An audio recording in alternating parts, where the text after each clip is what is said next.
All right, so let me level with you. Is a black belt actually good at fighting? I think the best answer to that question is a black belt is better at fighting than they would have been had they not studied martial arts at all. But as to whether they're good at fighting or not, that's really hard to say. It depends on who they're fighting. I'm very good at fighting 2-year-olds, for example.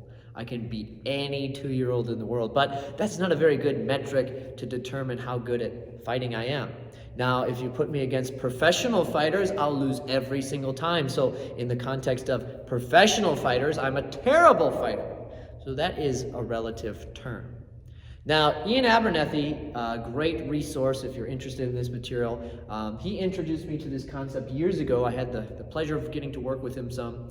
And this is a Venn diagram that puts martial arts, fighting, and self-defense into separate bins. And I think this is such a useful thought technology. Guys, this saved me from a lot of confusion, and I can save you years of misunderstanding if you just listen for a few minutes here. So let's define each of these things. Martial arts, that's a system, a syllabus of material that you study. It can involve stretching exercises. It can involve forms, kata, prearranged movements. It can involve weapons work. It's a syllabus of material. So Taekwondo, we have our forms, our pumse, that are prearranged patterns of basic technique, right? We have standardized kicks, punches, blocks that are distinctly Taekwondo material. We also have sport Taekwondo that has a distinguished rule set that you can use for competition. So that would be actually what Taekwondo is. Now, is Taekwondo fighting? No, Taekwondo is Taekwondo. Fighting is an action, right? Fighting is something that you do. So there are things in Taekwondo that are not fighting, such as stretching exercises, such as many of the forms, which don't translate directly into fighting. There's a form called Kumgang, for example. I'm going to stand on one leg like a crane, and then I slowly balance and stare.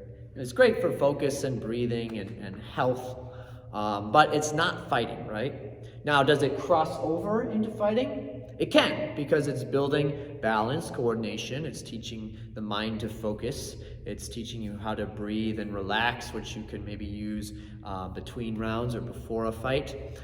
So those things, yes, they can cross over, but it's not directly fighting. Now there's sport Taekwondo, and that is specifically focused on fighting, and to be clear, 2 Taekwondo people fighting each other under Taekwondo rules, which favors kicking. And that's why you see Taekwondo in the public being largely known as a kicking martial art, because the sport favors kicking, and the fighters get good at kicking each other. Now, if you took a Taekwondo person and you put them into a boxing match where you can't kick at all, well, they're not going to do very well unless the boxer has terrible experience and the Taekwondo person is just a super athlete. But generally, they're going to lose, right? Vice versa, or if you take a boxer and you put them in a Taekwondo match, they'll also lose.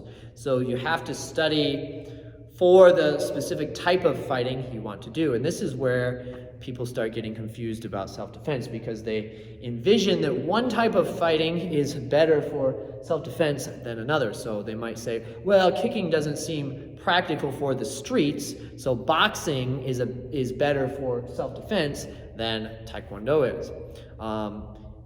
Now, if you do need to punch someone, then yes, learning to box would be better than Taekwondo. But let's break down what self-defense actually is. First, self-defense is a legal term.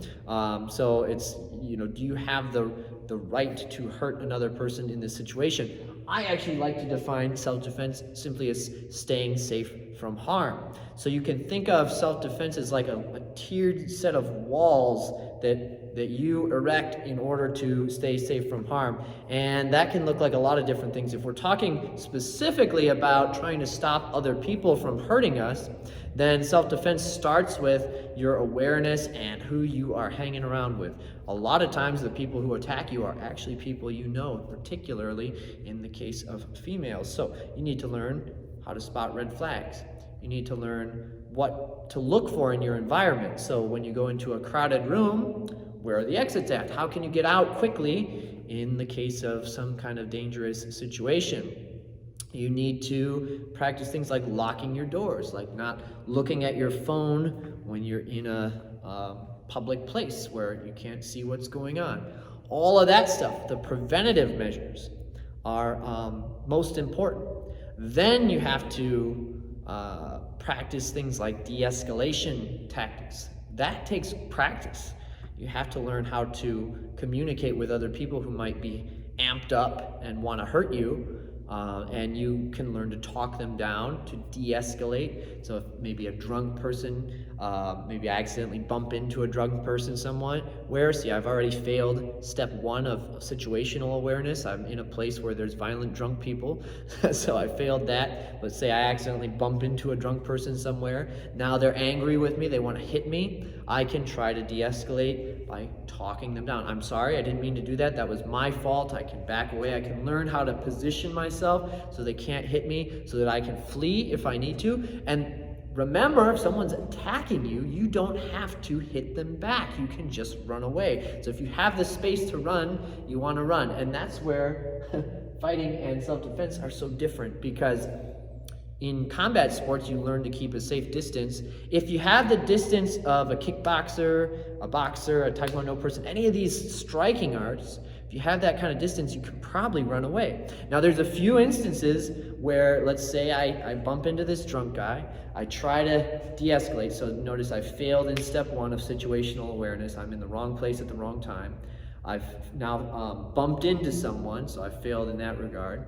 Now I have failed to de-escalate the situation. Let's say that I have I have a kid with me or something like that, and I can't just run away and leave the kid behind.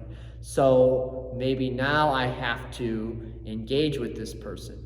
Now, I don't have to win on points. I don't have to knock them out. All I have to do is avoid him or her hitting me, right? So that's going to look different than training for combat sports, where you're specifically trying to score in some way on the person. Now, let's say that I actually do need to hit them and knock them out, or put them on the ground or whatever, they pose a threat to other people. That's where fighting and self-defense can start to cross over, right? Maybe I actually need to use some of those skills. But understand, if you actually need to hurt someone, if they are posing a serious threat where you can't escape, where they're a danger to other people, or a severe danger to yourself, where they could really hurt you. They could, I can't remember the term used in self-defense legally, but like basically you're under threat of being hospitalized, where your life is altered. your life is altered permanently, right? So if that's the case, then actually having a weapon is going to be much more useful to you than trying to rely on your fighting skills. Fighting it's difficult to learn. It requires lots of practice, and it has to meet the right parameters. If I'm attacked by just a giant person who's a super athlete, there's nothing I can do with all of my training with my empty hands to stop them. On the other hand, if I have a knife, all that size that they have has way less meaning. So just a knife, just one short piece of metal that's sharpened, is superior to my 18, whatever it is, I think it's 18 years now of training in martial arts and fighting. So all of that down by a single weapon. So if you're really serious about self-defense and you don't want to spend tons and tons of time fighting, then learning situational awareness, all those things, that's going to serve you a lot better. And then trying to learn to use a weapon should you actually need to engage in physical violence, again, much more time-effective way of stopping someone. This has nothing to do with like manly bravado, right? If you think, oh, I want my son to be able to handle himself, well, what does that mean? Do you want them to be able to fight a bully, or do you actually want them to successfully use violence to stop someone? Because if you want them to successfully use violence to stop someone, that's going to be self-defense. That's going to be a weapon, right? That's most effective. If you're just talking about like bravado stuff, like I want them to be more valuable on the dating market or whatever. You know, my son will never get a girlfriend if he can't beat up other people. Then then you're talking fighting training, and that looks different from self-defense training because they're different things. But again, they share some overlap, right? So yeah, all of these things different, overlap in some regards, but I think much more useful to separate, because then you can study a variety of different things in the martial arts and categorize them accurately, so you're not confused about the context of what you're doing and where it fits. I think there's a lot of like, this style is better than this style because self-defense, when actually you should do the thing you enjoy, because that's going to give you more repetitions of this stuff anyway. So if you actually want to use any of your martial arts or your fighting, you need to do it a bunch. And if you don't enjoy the thing you're doing, you're not going to do it a bunch, so it won't help for self-defense anyway. And then two, if you really, again, are serious about self-defense, then the things involved in these two categories are not the best route to get there. And there's self-defense courses that really detail the essentials for that. So stop putting martial arts on a hierarchy. You can do a martial art just for health. You can do a martial art because you're interested in all three things, but you know, you really focus on maybe martial arts and fighting. Honestly, I don't care that much about self-defense. It's not interesting to me because I have never once been attacked, don't plan on getting attacked. I don't hang around with dangerous people. I don't go to dangerous places. The odds of me getting attacked are so low, it would be silly to spend a lot of time on it, to me. But I love martial arts. I like doing the exercises. I like what it does for my mind. I like fighting, so I like just, you know, doing some light boxing with people. I like doing Taekwondo sparring. I like grappling with people. I like all that stuff. So I just find it fun. It's enjoyable to me. So I like these two things. And at this academy, these are the things we focus on the most, and we do just a little bit on self-defense there. So I guess the reason I'm making the video is because I don't want you to confuse what you're studying with self-defense or vice versa, right? I don't want you to confuse what you're studying with something that's not in the right context. That hopefully will save you years of misunderstanding and help you compartmentalize so that you can better understand what you're training for.